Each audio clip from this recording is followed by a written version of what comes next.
And now, ladies and gentlemen, boys and girls, a special hello goes out to the Director of Media for the Boston Bruins Alumni, Mr. Mark Mononen. I see you, Marky.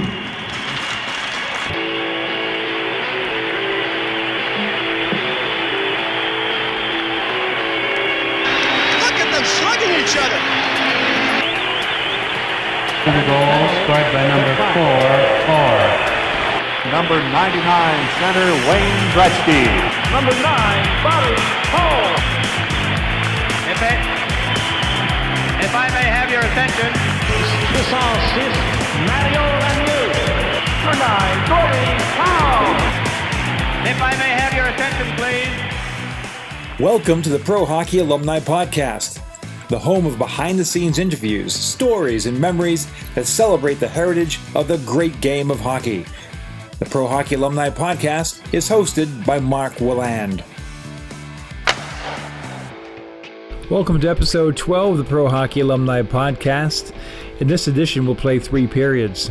In period 1, we talk New York Rangers hockey with author George Grimm, who penned We Did Everything But Win, an oral history of the Emile Francis era, New York Rangers, 1964 to 1976. A book available on Amazon right now. Great book. And we're going to discuss 2 franchise-altering trades the team made with the Boston Bruins in the 1970s and 1 blockbuster deal involving a Bruins Hall of Famer that would have changed the course of history for both teams, however, was snuffed out at the 11th hour. In period 2, we welcome hockey historian and the voice of the Boston Bruins alumni, our good friend John Horrigan, who has an entertaining talk with 4-time Stanley Cup champion Mike Krushelnyski. And in period 3, we feature a remembrance of Finnish hockey star and former WHA Phoenix Roadrunner Laurie Mononen, who passed away on August 5th, 2018.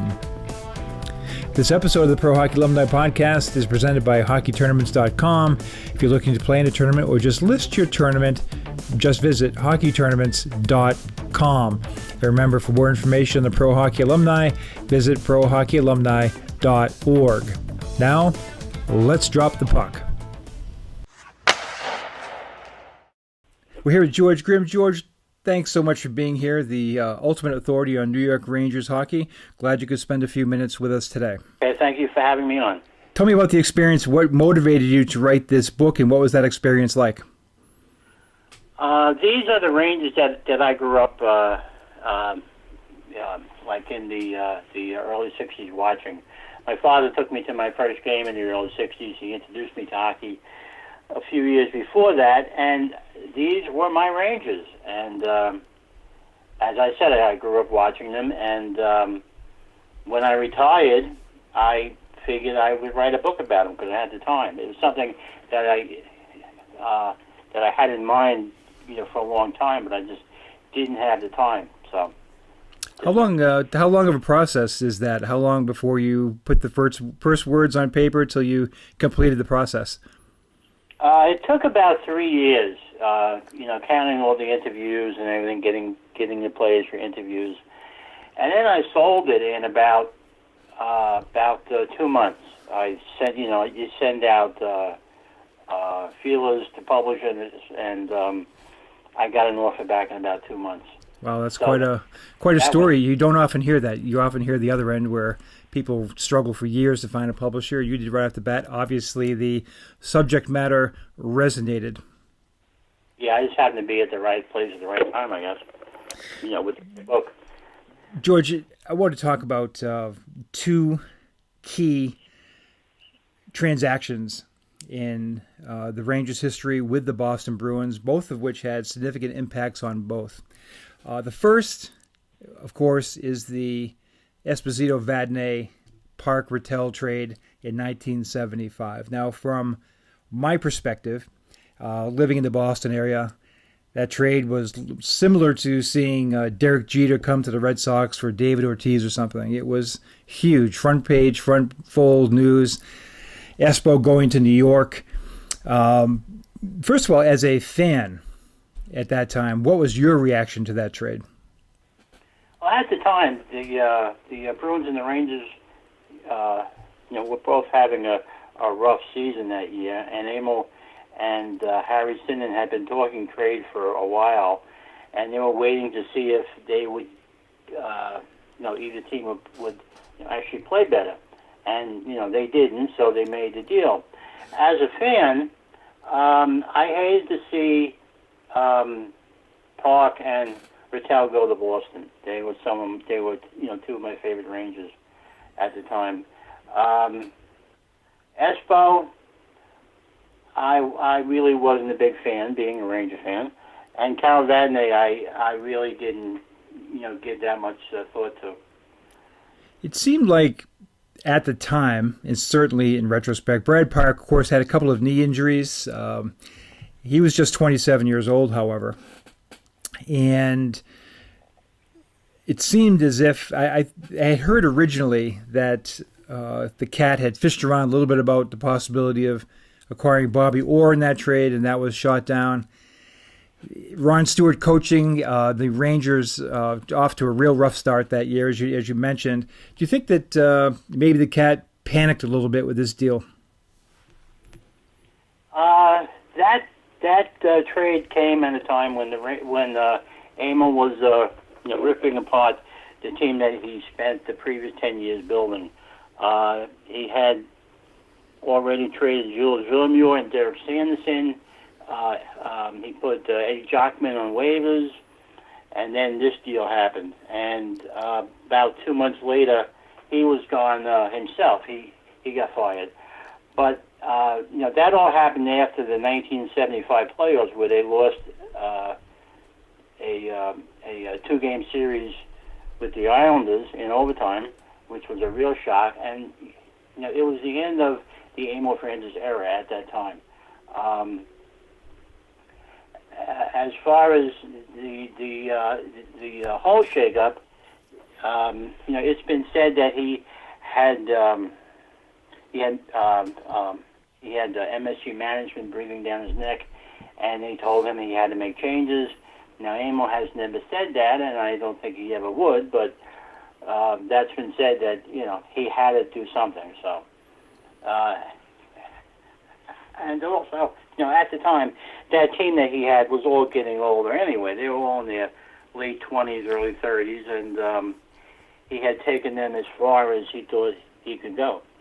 When you look back at it, George, the advent of the World Hockey Association, the Rangers were relatively unscathed as far as losing players. The Bruins had lost Mike Walton, Jerry Cheevers, Derek Sanderson, on and on. Pye McKenzie, eventually. Ed Westfall went to the expansion draft. So all the things that were directly related and indirectly related to the WHA had affected the Bruins a lot. The Rangers paid more money to keep guys.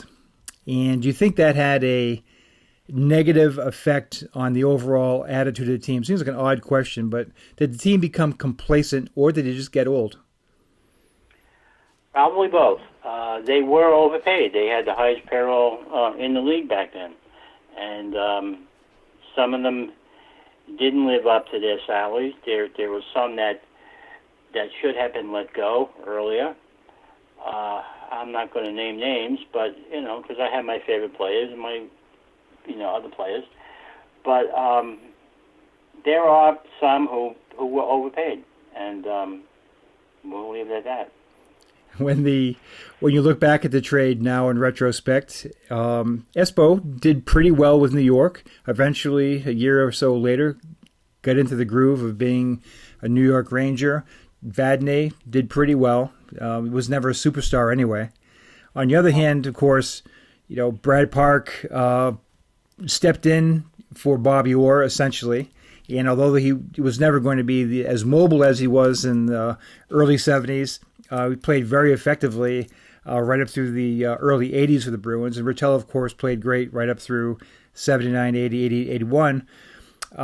What's your view now? What's the postscript of that trade? I assume you think it's in the favor of the Bruins, but to what degree? Well, the thing is, at the time, when ESPO came to the Rangers, he was irate. He was upset that they gave him the number 5 jersey, which was still the number of Larry Satcherov, who's still with the team. He was upset that they made him captain. He thought that Rod Gilbert should have been made captain, and he was, irate at, how the Rangers were, run at that time. The overall deal, ESPO did well, and ESPO, was our captain, and he led the team for a number of years, and then he moved up to the broadcasting booth, and he became GM, which was chaos for the Rangers. Perhaps a future book, George. As far as John Rattel is a great player. I mean, Emile Francis told me that Harry Sydenham told him that he didn't really know how good John Rattel was until they had him on the Bruins, and he's just a fantastic player. And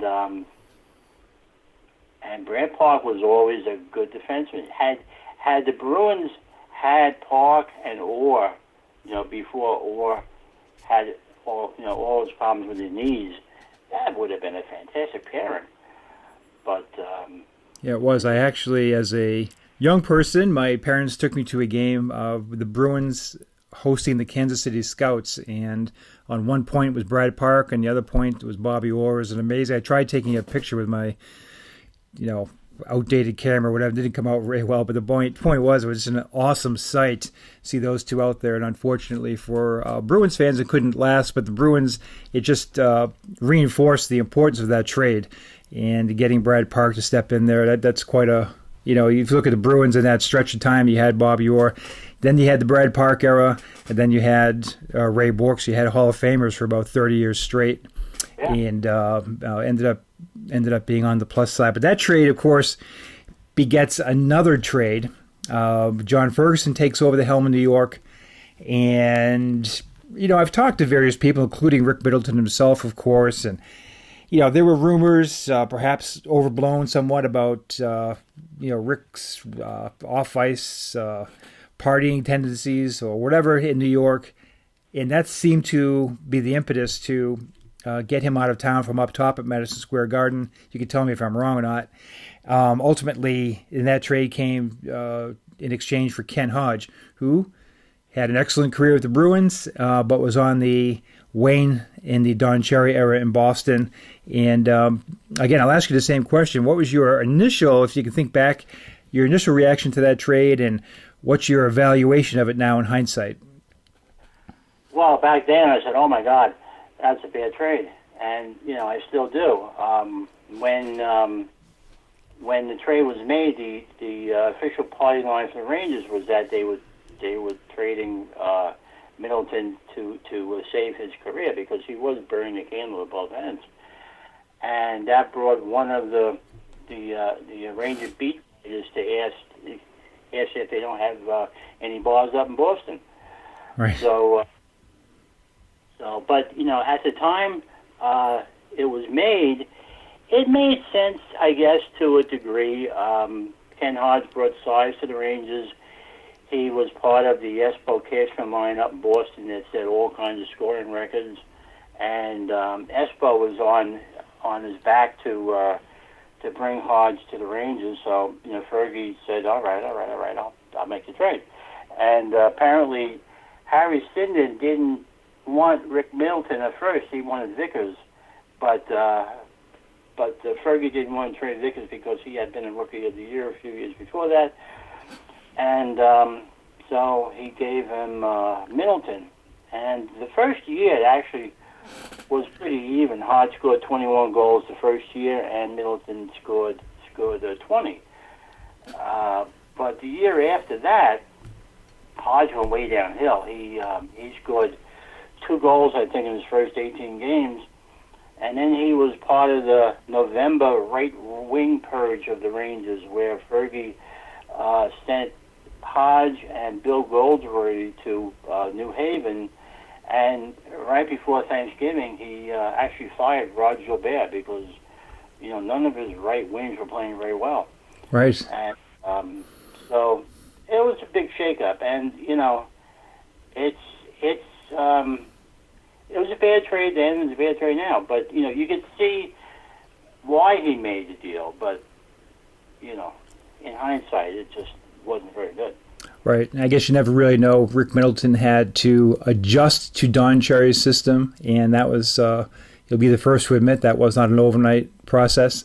And, of course, he eventually flourished. And when you look back at the Bruins in that era, how they're, when you look at that point where Emile and Harry are talking in November of 75, and what transpired within the next 12 months for the Bruins, which included, you lose Bob Orr, arguably greatest player in the history of hockey. But you get Park and Rattel, eventually you get Rick Middleton, Jerry Cheevers returns from the WHA, and Peter McNabb they secure from Buffalo.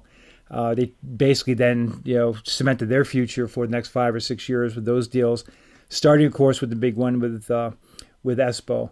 When you look back, George, I won't take too much of your time here today. I was curious, when you look back at the Emile Francis era in general, what is your synopsis of his performance? How he basically took a team that was a little wayward, built a powerhouse, but just, and a lot of times it's just luck and circumstance and injuries and, Brad Park, hurting his knee in the bad ice in Madison Square Garden, or John Rattel, breaking his ankle or whatever. But in the end, what's your synopsis of the Emile Francis era in New York? Yeah, well, that's it. They just had injuries at the wrong time. But, the injuries are one thing. Every team has injuries, but the Rangers were kind of a thin team. What you saw was what you got. They had their best players on the ice. They didn't really have a lot of backups. Emile did what he could. Emile was able to make the players play very well during the regular season. For some reason, during the playoffs, maybe when the opposition turns it up a low notch, they just didn't come through. Now, you could blame goaltending. Eddie Giacomin, great goaltender, but a little lacking during the playoffs. Emile actually tried to get Ross from Toronto, but that didn't work out. But Emile did the best he could, and maybe his time was up. Maybe he had taken that team as far as he could, and that's why he was making changes, and that's why the Garden ultimately made changes. When John Ferguson was hired as the Ranger coach and GM after Emile was fired, it was ironic because Emile tried to hire him as the Ranger coach that previous summer, but Fergie didn't want the job at the time. But he, in the end, he actually, became GM and coach. So. Right. I didn't know that. Another thing that you mentioned recently is I had never heard this before. That somewhere behind the scenes there was a potential for a Johnny Busick to the New York Rangers trade. Do you have any insight on that? Yes, Emile told me that in 1966 or 67, I'm not sure, Hap Ems was the GM of the Boston Bruins. And the Bruins needed a center, and the Rangers needed a big left wing to put on the line with Gilbert and Rattel. This was before Emile put Vic Hadfield there. And they had a trade all set. They had a trade that the Rangers were going to trade Earl Ingerfield to the Boston Bruins for Johnny Busick. And Emile was beside himself. He this was a fantastic trade. He had his big left winger for that line, and it would have been fantastic. But Hap Ems said he had to get the approval of team ownership. And I think Weston Adams was the owner of the Bruins at the time, and he said, no, we're not going to make that trade. So that trade fell through. And actually, when I interviewed Earl Ingerfield for the book, he didn't know anything about it. He was shocked. So it was something that was kept under the radar for a long time. It's very interesting. Good investigative reporting, George. And we greatly appreciate you being here today. And we hope that the fans go out and get the book. There'll be links to where to purchase the book in the notes for this show. And thanks again, George. We hope to have the opportunity to speak to you again soon. All right. Thank you very much for your time. Thanks, George. Take care. Bye. Bye.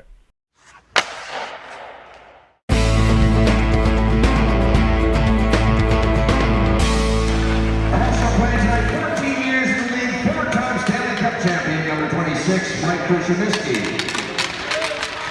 And Hall from Merrimack College. Boston Bruins Alumni TV, John Horrigan, joined by Mike Krushelnyski. 14 years in the NHL. He broke in with the Boston Bruins, was traded to the Edmonton Oilers, had 43 goals in 1985 NHL All-Star team. He would go on to win 3 Stanley Cup championships with the Edmonton Oilers. He was then traded to the Los Angeles Kings along with Wayne Gretzky. We'll get into that in a sec. And then he was a member of the Toronto Maple Leafs Conference Finals team in the early 90s, and then concluded his career as a member of the Detroit Red Wings as an assistant coach, collecting a 4th Stanley Cup championship ring. Cruiser, welcome, buddy. All right, Johnny.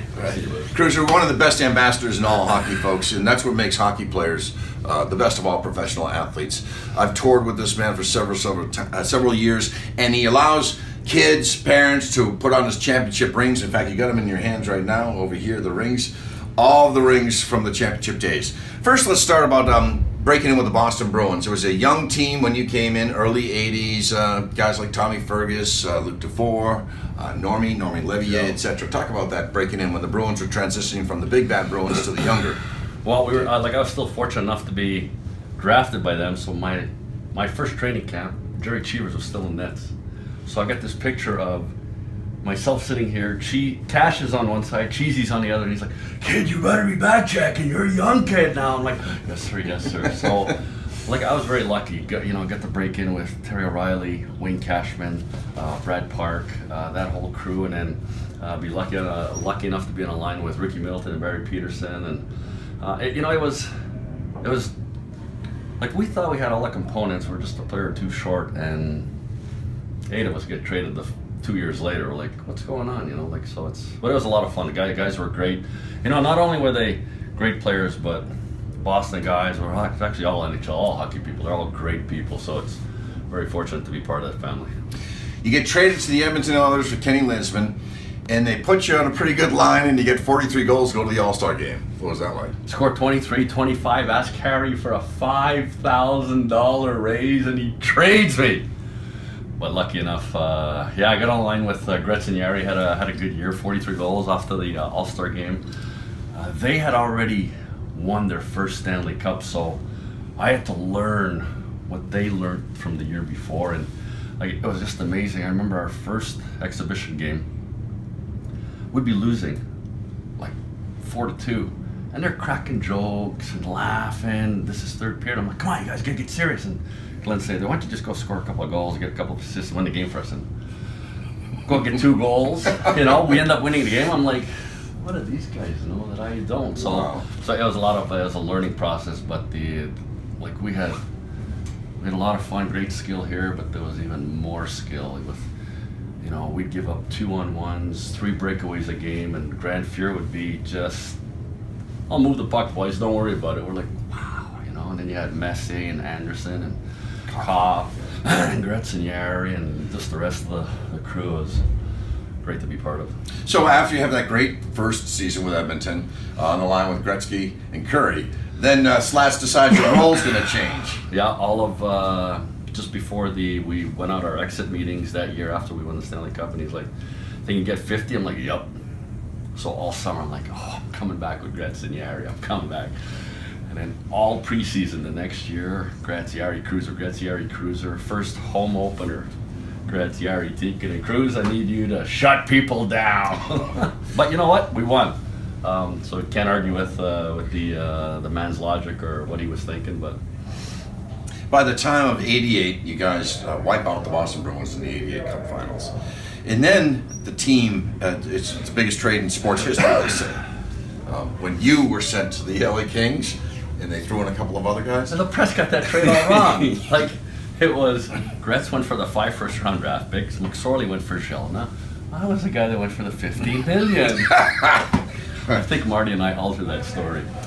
So you go out to the LA Kings rebuilding. Yeah. It was exciting. It was awesome. Like, hockey was known. Marcel, Dave Taylor, and Charlie Simmer had carried that franchise for the longest time. But I got to admit, when Gretz got there, like, he brought it to another level. I remember driving downtown on a billboard. On the building, you would see like a 45, 50 tower building with Magic on one side and Gretz on the other, and we're driving by like, wow, you know. And like, hockey was exciting. Bruce had us going to black tie affairs like once every 10 days, 2 weeks. It was awesome. Get to meet everybody. Hollywood was infatuated with the new LA Kings, and here I am. I'm always watching them on TV, so it's like, oh wow, you know, Bruce Springsteen, and all of them. It was Sylvester Stallone. They're like, Cruiser, can we get a picture? I'm like, oh yeah, come on, really, come on. It was awesome. And they never got the cup, but they got close a few times with that team. And again, there's so many Hockey Hall of Famers. Robitaille, Dave Taylor. So. And then you move to the Toronto Maple Leafs, and they're on the incline as well. And again, they hadn't won the cup since '67. It looked like that was going to be the year '93, I believe. Well, let's back up to we were on the plane. Yep. And I remember I was sitting next to Tanell, and he's like, Toronto, interested in big center, out west. And he looked, he goes, Cruz, you're going. I'm like, come on. He's all experience, knows what he's doing, got it, you know, he's been won the cup. He's like, you're going. I'm like, Marv. Went up to Gretz, came back and goes, you're not going anywhere. 2 plane rides later, traded to Toronto. They were in a rebuilding stage. And, you know, I actually liked my tenure there with Tom Watt. I think he was a great coach, great motivator. Taught us the game, and then it ended up. We ended up getting a lot of trades were made. Cliff Fletcher made a lot of trades and brought us to the '93 series against LA, and got rooked in Game 6 on a missed call. But then we still had a chance, and Gretz gets 4 points and 4 points out of 5, and we lose 5-4. It's like unbelievable. It was a great way to end your NHL career playing with Toronto and all those storied franchises, the original 6 franchise. And then after your playing days, you went over to play in the K. You're a Ukrainian. You speak fluent Ukrainian, don't you? Yeah. And you went over to play in the K for a little while. Actually, No, I coached. You coached over there, right? So I had one more year of playing for Detroit. It was a lockout year. My body was falling apart. I remember walking out of the house and I was walking like this.